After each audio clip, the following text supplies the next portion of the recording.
반갑습니다. 김 목사와 함께하는 요한계시록 산책 두 번째 시간, 2강입니다. 등대 바라보기. 지난주에 한번 배운 걸 복습해 볼까요? 네. 묵시문학이 뭐죠? 묵시가 뭘까요?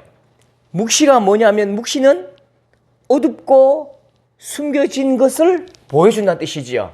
반대말은 계시지요. 확실히 보여주는데, 세상이 밝고 맑고 정상적일 때는 우리가 쉽게 자연적인 질서를 통해서 보여줄 수 있어요. 쉽게 명확하게 보여줄 수 있죠. 그런데 세상이 어둡고 힘들고 마치 온 세상에 악한 사탄이 장악한 것처럼 세상에 악이 관영할 때에는요, 하나님께서 특별한 방식으로 보이지 않는 숨겨진 방식의 계시를 우리에게 주십니다. 그 방식은 거대하고 장엄하고 어쩌면 폭력적이고 심판자로 오신 약간 어쩌면 무시무시한 두려운 모습으로 우리에게 하나님의 모습을 보여주시죠. 심판자의 모습으로. 그래서 요한계시록은 묵시문학이다. 묵시적 성격을 가진 글이다. 그렇게 이야기했지요. 또 지난주에 중요한 이야기 했지요. 종말이 뭘까요? 종말과 똑같은 말은 말세. 말세와 똑같은 말은 회복이다. 그래서 말세는, 종말은, 핵심적인 단어는 하나님께서 우리 모든 것들을 회복시키는 날이다. 그렇게 말씀하셨지요. 그래서 중요한 성경 구절을 한번 우리가 보았지요. 그는 창세전부터 미리 알리신 바 되시니나, 그 다음요, 이 말세에 너희를 위하여 나타내신 바 되었다. 말세에 예수 그리스도께서 이 땅에 오셨죠. 예수 그리스도를 우리에게 보여주시면서 하나님의 역사하심과 구원의 모든 계획을 보여주셨는데, 언제요? 말세에. 그 다음에 히브리서 1장 2절, 이 모든 날 마지막에는 누구를 통하여 말씀하셨다고요? 누구를 통하여 계시하셨다고요? 아들을 통하여. 그래서 예수 그리스도께서 이 땅에 오시면서 하나님의 나라가 시작되지요. 왕이 오셨기 때문에 그때부터 하나님의 나라가 시작되고, 그때부터 이제 말세가 시작되는 것입니다. 자, 가장 악한 말, 가장 악한 거짓말. 여러분, 여기에 이제 아멘 하는 순간 여러분은 바로 이단에 그냥 들어가는 것입니다. 요한계시록은 미래에 일어날 일들을 말하는 예언입니다. 미래를 예언했기 때문에 그 예언에 합당한 실상, 실체의 모습이 있습니다. 그러므로 성경에 등장하는 상징적인 존재들은 오늘 이 시대에 어떤 대상들을 정확하게 예표하고 있기 때문에 성령 충만한 성도들은 그 대상을 정확하게 알 수 있다. 굉장히 은혜스럽고 영적이고 막 신앙이 충만한 말인 것 같지만, 아멘 하는 순간 여러분은 바로 이단의 꾀임에 넘어갈 수 있는 거죠. 그래서 요한계시록에 나타난 그 예언이 오늘 이 시대에 무엇일까? 그렇게 하면서 고르바초프다. 진짜 그랬습니다. 고르바초프다. 로널드 레이건이다. 그 다음에 교황이다. 이런 이야기를 하면서 10년, 20년만 지나면 웃기는 이제 이야기가 되는 거죠. 절대로 그 성경에 이야기했던 그 예표를 오늘 그래 누구일까 이렇게 찾는 작업, 그 일과 이 일은 똑같다 그렇게 하면 안 되는 거죠. 굉장히 웃기는 말이 있습니다. 터키의 지진, 옛날에 IT 지진, 그 성경에 이렇게 기록되어 있다, 예언되어 있다, 보시라. 그렇게 말하는 순간 우리는 함정에 빠진다니까요. 절대로 알 수 없습니다. 그렇죠? 알 수 없습니다.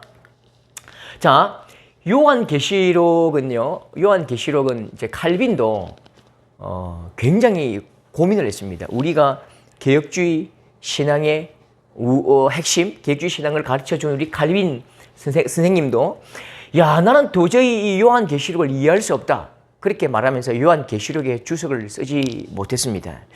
그만큼 어렵다는 거죠. 요한계시록은 굉장히 그 내용을 알기가 사실은 어려운 부분도 있습니다. 그래서 요한계시록을 해석할 때에 이 도구가 중요하잖아요. 여러분, 어떤 땅을 팔 때는 포크레인이 필요하지 자꾸만 숟가락 들고 팔 수가 없잖아요. 도구가 굉장히 중요합니다. 그러면 요한계시록을 해석할 때에 해석했던 그 도구들은 네 가지입니다. 네 가지인데요. 이거 외울 필요 전혀 없습니다. 기억할 필요도 전혀 없습니다. 그냥 그런 게 있는가 보다라고만 생각하시면 됩니다. 첫 번째는 과거주의적 해석. 이 말 무슨 말이냐면 요한계시록은 이미 요한이 기록된 그 시대에 다 이루어져 버렸다. 그건 과거의 일이다. 오늘과는 전혀 상관이 없다. 이렇게 말하는 사람이 있습니다. 두 번째는 아니다.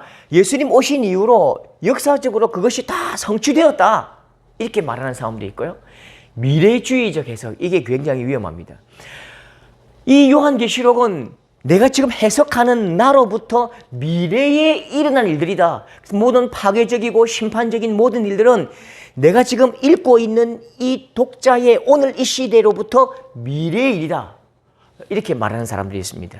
그렇게 말하는 순간 이제 요한계시록은 굉장히 두려운 이야기가 되고 요한계시록의 이야기는 두려운 이야기일 뿐만 아니라 이제 쉽게 그 미래에 어떤 일이 일어날까라고 찾게 되는 예언서와 같은 그런 이야기가 되는 거죠. 그 다음에 네 번째, 알레고리 해석, 풍류적 해석이라는 말인데요.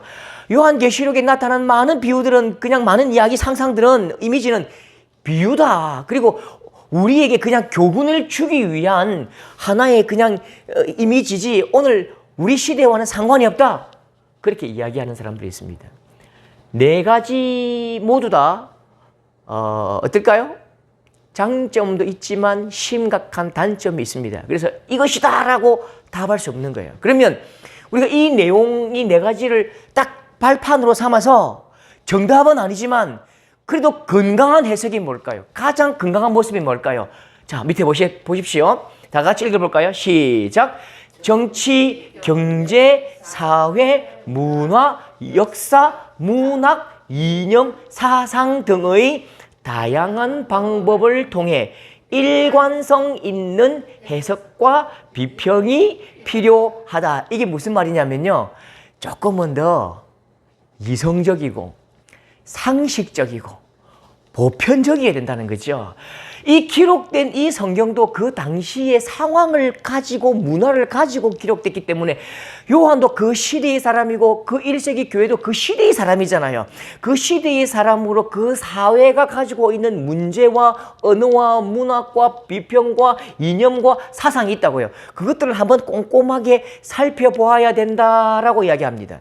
우리 보수주의 교단 성도들이 알레르기를 일으키는 말이에요. 이 비평이란 말인데요.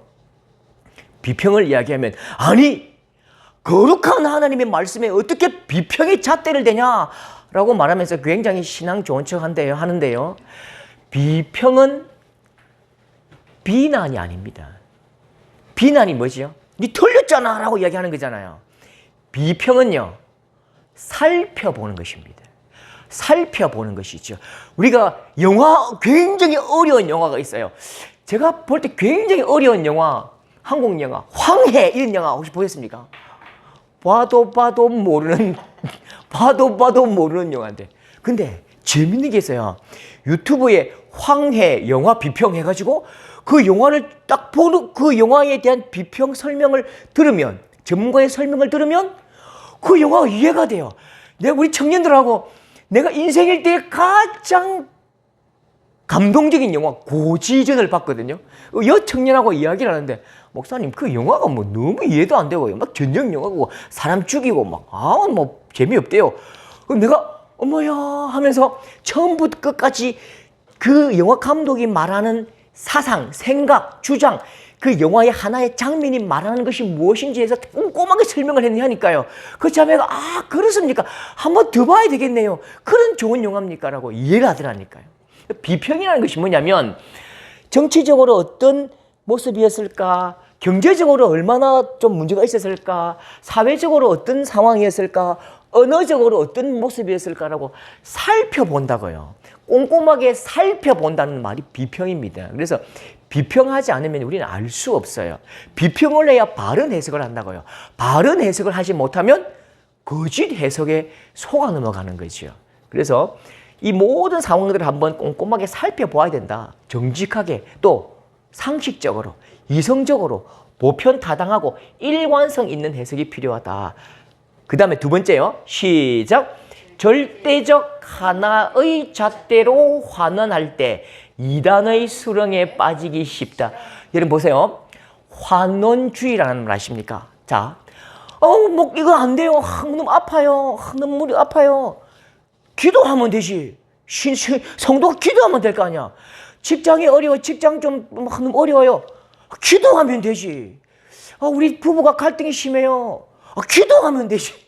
세상의 모든 문제를 하나의 잣대로 기도하면 되지. 이렇게 말하는 것이 답입니까? 그게 맞을 수도 있지만 또 부부간에 문제가 있으면 상담도 받아봐야 되고 네가 건강이 안 좋으면 병원도 가봐야 되고 그래서 하나의 잣대로 딱 때리는 것 이게 굉장히 폭력적이고 위험합니다. 세상에 굉장히 어렵고 다양하고 복잡한 상황들을 어떻게 하나의 단어로 말할 수 있어요? 그런 이야기는 없는 거예요. 하나의 단어로 표현할 수가 없다고요. 세상에 굉장히 크고 엄청난 사건들을 어떻게 하나의 문장으로 해석할 수 있습니까? 그래서 이런 모습이 있었습니다. 많은 믿음의 선배들이 이런 모습으로도 했는데 이건 이렇게 장점이 있고 단점도 있네요. 이렇게 해석했는데 이건 좀 심각한 문제가 있네요. 이건 좀 아닌 것 같아요. 이건 좀 이런 장점이 있네요. 라고 꼼꼼하게 살피고 또 공부하고 해석을 하면서 절대적 하나의 잣대가 아니라 그냥 보편 타당한 많은 것들을 공부할 수 있어야 돼요. 세상에서 제일 무서운 사람 누군지 아십니까? 딱 책을 한 권만 읽은 사람. 와, 무서워요. 예, 딱 책을 한 권만 읽은 사람은 진짜 무섭습니다. 말하기 싫어요. 그 다음에 자 밑에 시작. 미래주의적 해석은 이단적이며 알레고리적 해석은 계시록을 역사 밖으로 던져버리는 문제가 있습니다. 그렇죠. 알레고리 해석이 뭐죠? 그 안에 내용은 그냥 하나의 의미다. 하나의 교훈을 말하기 위해서 기록한 거다. 그게 실제적인 역사적인 사건과 관계없다라고 말하면 역사적인 상황과 관계가 없다라고 말하면 우리가 읽을 필요가 없는 거죠. 그냥 교훈일 뿐이죠. 역사 밖으로 밀어내버리는 거죠. 그 다음 또 반대로 이것과 또 심각한 반대는 이겁니다. 미래주의적 해석. 모든 말은 확실하게 역사 속에서 있다. 그 사람도 있고 그 사건도 있다. 지진하는 거 봐라. 막 불나는 거 봐라. 호주 산불 봐라. 이렇게 하면서 전부 다 이것과 이것을 딱 끼워 맞추려는 이런 시도는 이단적입니다. 이단이 모두 다 이렇게 합니다. 자, 그래서 이제 여러분 이제 중요한 게요. 이 책 아시죠? 여러분 공부를 해보셨죠? 수학의 정석. 진짜 싫은 책이죠? 기분 나쁜 책 아닙니까? 저도 이 책을 가지고 공부했지만 진짜 불편한 책이었습니다. 아무리 읽어도 내용을 알지 못하는 책입니다. 그런데 대한민국의 가장 훌륭한 책이었죠. 가장 많이 팔리고요. 그런데 이 책을 읽는 순간 읽으면서 물 이야기, 자연 이야기, 토끼 이야기 있을까요? 이 책에서 가장 중요한 게 뭘까요? 가장 중요한 책은요. 안에 내용보다 더 중요한 건 이겁니다. 제목입니다. 수학입니다. 수학의 정석이다. 수학에 대한 이야기죠. 이 책이 수학에 대한 이야기인데 이 책을 펼치면서 음악 이야기하면 안 되는 거예요. 이 책은 수학책이라는 표대 하나의 등대는 딱 보고 가야 되는 거죠. 그래서 기대할 때 이 책은 수학책이다라고 알아야 되는 거죠. 그러면 요한계시록은 어떤 책이냐? 이게 등대라고요. 요한계시록의 등대. 오늘 요한계시록의 등대를 딱 바라봐야 됩니다. 등대를 놓치면 그냥 좌초하고 난파되는 거예요. 자, 요한계시록 1장 1절부터 8절까지는요. 프롤로그 앞에 이 책이 무슨 책입니다라고 수학의 정석하듯이 딱 해놨다고요. 딱 기록해놨어요. 이 세 가지 등대의 이 불빛을 따라가야 됩니다. 이 세 가지 불빛을 따라가지 못하면 모두 다 좌초하고 난파하는 거죠. 그러면 자 1장 1절 시작. 예수 그리스도의 계시라. 3장 시작. 이 예언의 말씀을 4절 시작. 요한은 아시아에 있는 7 교회에 뭐하노니? 편지하노니. 자, 그러면 등대 보십시다. 세 가지 등대. 예수 그리스도의 계시다. 예언의 말씀이다. 7 교회에 보내는 편지다. 이게 핵심입니다. 요한계시록 마지막 장까지 이 세 개는 묻고 또 물어 여러분 머릿속에 완전히 기억되고 툭 쳐도 요한계시록 하면 뭐라고요? 예수 그리스도의 계시다. 예언의 말씀이다. 7 교회에 보내는 편지다. 이건 분명히 알고 암기하고 그냥 쑥 넣어놔야 됩니다. 요 밖에 걸 이야기하면 불량스럽고 이단인 거예요. 이 밖에 이야기하면 엉뚱한 소리인 거예요. 수학에서 음악을 찾는 거 똑같은 거예요. 그럼 한번 살펴볼까요? 예수 그리스도의 계시라는 말이 뭘까요? 예수 그리스도의 계시라, 이 말은 주격 해석이 가능하고 목적격 해석이 가능합니다. 근데 똑같은 말이에요. 주격으로 해석하든지 목적격으로 해석하든지 딱 단어는 목적은 하나입니다. 주격으로 해석하면 예수 그리스도께서 계시하신 것이다. 예수 그리스도께서, 예수 왕께서 자기의 모습을 보여주신 것이다. 계시, 보여준다는 뜻이죠. 예수 그리스도께서 자신의 모습을 보여주신 것이다. 나는 이래 하면서 예수님이 어떤 모습입니까? 굉장히 막 엄청난 하늘에 계신 분으로, 또 왕권을 가진 분으로 다양한 모습을 보여주시지요. 또 목적격 해석은요, 예수 그리스도를 계시한 책이다. 요한계시록은 예수 그리스도께서 자신의 모습을 보신 책이고, 요한계시록은 예수 그리스도를 보여주신 책이다.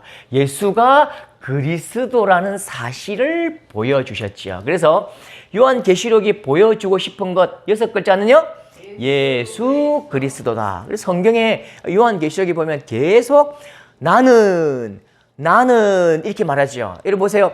나는이라고 말하면 제가 여러분에게 나에 대해서 소개하잖아요. 성경에 계속 나는 알파와 오메가라.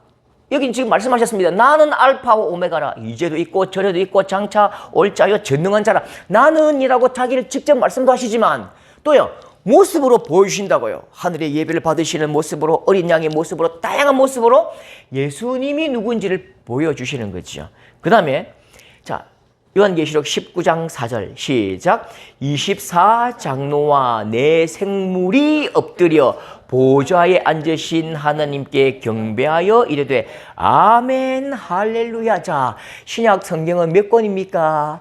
27권이지요. 신약 성경 27권의 중에 할렐루야라는 뜻 아시죠? 하나님을 찬양합니다. 하나님을 찬양합니다라고 기록된 성경은 한 권밖에 없어요. 요한계시록밖에 없어요.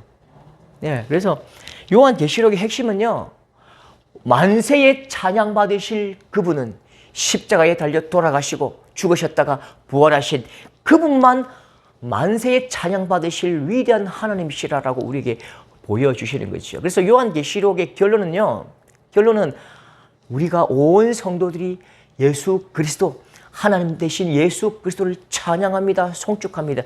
그게 결론입니다. 그래서 많은 부분에서 찬양하고 외치고 소리치고 경배하는 모습이 보여지는 거죠. 자, 두 번째. 자, 1장 3절 같이 읽어볼까요? 이 예언의 말씀을 읽는 자와 듣는 자와 그 가운데에 기록한 것을 지키는 자는 복이 있나니 때가 가까움이라. 예. 읽는 자. 지난주 이야기했지요. 이 성경은 누구에게, 한 사람에게 간 게 아니라 7교회에 보냈다고 했지요. 그래서 교회의 장로들이 큰 소리로 다 불러 모아놓고 아포칼립티스 하면서 크게 외친다고요. 그럼 많은 사람들이 그걸 듣지요. 읽고 듣고 그 가운데 기록한 것을 지키는 성도들을 이야기하는데, 자, 요한계시록은 이 예언의 말씀이다. 예자는 두 글자가 있다 했지요. 예언, 미래의 일을 말하는 것을 예언이라고 이야기합니다. 정감록, 우리나라의 정감록, 노스트라다무스의 예언서. 그래가지고 미래에 어떤 일이 일어날 것이라고 말하는 거죠. 뭐 그런 건 성경은 이런 책이 아닙니다. 그럼 성경이 무당책이죠. 무당. 요새 그 기독교 무당도 한 번씩 있던데요. 막 안수하고 기도하면서 당신이 어떻게 될 것이다 라고 이야기하는 것 굉장히 위험하다고 얘기했죠. 지난주에 운명결정론, 하나님께서 우리를 인격으로 만드셨기 때문에 인격적으로 대하신다. 우리는 어떤 미래? 열린 미래. 하나님께서 우리의 미래를 열어두셨다. 우리의 선택에 긍정하시고 존중하신다. 우리의 미래를 결정하셔서 이렇게 안 가면 너 혼나? 매 맞아? 하면 안 된다는 거죠. 그래서 제일 제가 만난 분 중에도 안타까운 분들이 하나님께서 나를 목사로 부르시기 위해서 이 사업도 맡으시고 저 시험도 맡으시고 다 틀어막고 이 길을 오게 하셨다라고 하시길래 이 길도 안 될 건데요. 라고 얘기했어요. 제가, 형님, 이것도 안 될 건데요. 안 되는 건 안 되는 습관이 있어요. 사실요. 자기 삶이 자꾸만 안 되고 안 되고 안 되는 때는요. 하나님 핑계 대지 마시고 사실 카운셀링을 받아보는 게 좋아요.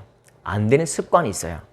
저도 그 시험 공부를 할 때에 너무 쉬운 건데도 너무 쉬운 시험인데도 제시, 3시, 4시 치더라고요. 근데 그걸 기도하면서 도와달라고 그렇게 할 필요가 없어요. 제가 가만히 보니까 진짜 은사가 있더만 하나도 안 중요한 것, 하나도 안 중요한 것, 절대로 안 낼 것만 골라서 공부하는 은사가 있습니다.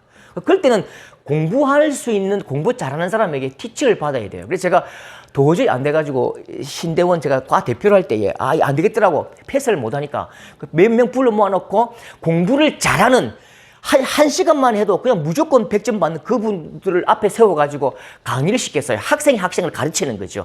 호빵 사주면서. 그 다릅니다. 책에 나오는 것만, 시험 나올 것만 공부하고 교수님이 낼 것만 딱 찍어주더라고. 그러니까 다 패스시켰다니까. 그 내가 홀로 영광은 내가 다 받았죠. 그러니까 잘하는 습관이 있는 사람들에게 배워야 되는 수가 있어요. 그래서 모든 것들을 마치 미래에 어떻게 하나님께서 결정하셨다. 내가 안 되는 건 하나님께서 치셨다. 이런 말 조심해야 돼요. 하나님께서 치셨다. 이런 건 좀 조심해야 될 말입니다. 그래서 우리가 말하는 것은 위기 아니고 예금이지, 예금. 돈을 맡기잖아요. 그래서 원어도 나바, 나비, 대언하다, 대언자, 말씀을 맡기셨다. 그래서 요한계시록은 요한을 통해 교회에게 맡겨주신 하나님의 말씀입니다. 요한을 통해서 교회에게 맡겨주신 하나님의 말씀이다. 자, 세 번째. 같이 읽어볼까요? 1장 4절 시작. 요한은 아시아에 있는 7 교회에 편지한다. 편지는 발신자와 수신자가 있지요. 발신자와 수신자가 있습니다. 미래 일을 말하는 게 아닙니다. 발신자와 수신자가 있고 그 상황, 현재 일에 대한 해석과 권면과 주님의 뜻과 믿음을 잘 지키기 위한 방법들, 카운셀링이 기록되어 있는 거죠. 그리고 편지이기 때문에 편지의 양식이 있잖아요. 여러분 소설 아시죠? 소설 어떻게 씁니까? 발단, 전개, 절정, 결말 이렇게 가기도 하고 위기, 결말. 이렇게 다 각자의 글들에게는 글의 양식이 있잖아요. 그래서 편지에도 편지의 양식이 있어요. 프롤로그, 오늘 우리가 프롤로그 앞에 이 책이 뭐냐 표제 이야기를 하는 거죠. 그 다음에 다음 주는요. 서론을 이야기하고 본론을 이야기하고 결론을 이야기하고 마지막 에필로그도 이야기합니다. 에필로그 우리말로 추신 이런 말 쓰죠. 추신. 근데 이렇게 서론과 본론에 이 묵시문학적인 요소가 있기 때문에 극적인 장면, 그냥 위기 발단 위기 절정까지 쫙 끌어올려 갑니다. 그래서 발단과 전개, 절정, 결론 이렇게도 가는 거죠. 그래서 여러분 보시면요. 이 상황이 있기 때문에 이 말씀은요. 이 교회가 가지고 있는 문화적, 역사적 상황이 있기 때문에 바른 해석이 필요합니다.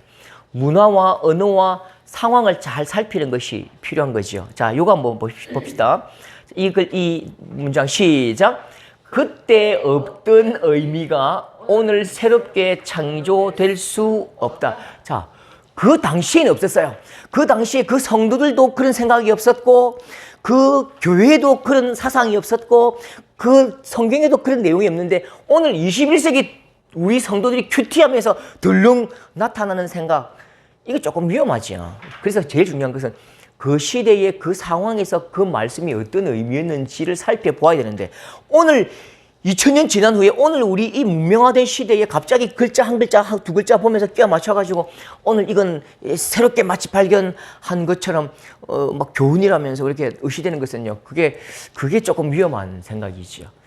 자, 편지지요. 편지인데 발신자와 수신자 사이에는 중요한 언어적 소통 코드가 있습니다. 특별히 여러분 이 편지는요. 이 편지가 다른 상황에서 밝혀지거나 드러나면 안 될 거잖아요. 그래서 이 교회에 특별히 발신자와 수신자 사이에 중요한 언어적 소통 코드가 있습니다.